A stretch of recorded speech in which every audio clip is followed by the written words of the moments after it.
Hello everyone, welcome back to the channel. Want to use your own photos or videos in Seedance 2.0 on CapCut? You can add media and turn it into an AI generated video in just a few simple steps. This is useful if you want more personalized AI videos using your own pictures or clips. Let me show you how.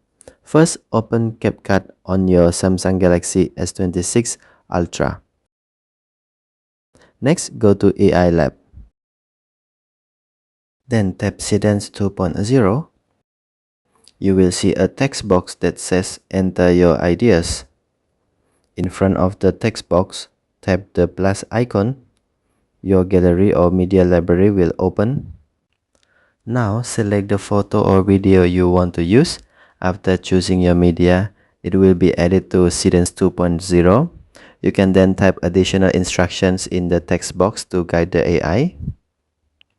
For example, you can type something like make the person smile and slowly wave at the camera with cinematic lighting, or turn this photo into a cinematic video with slow camera movement.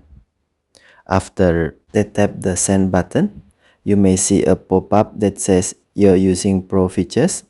Here you can choose continue or upgrade.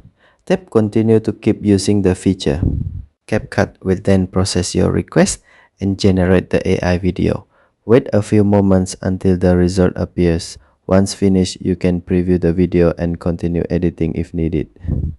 This makes it easy to create personalized AI videos directly from your phone. And that's how to add photos or videos to Seedance 2.0 in CapCut on your Samsung Galaxy S26 Ultra.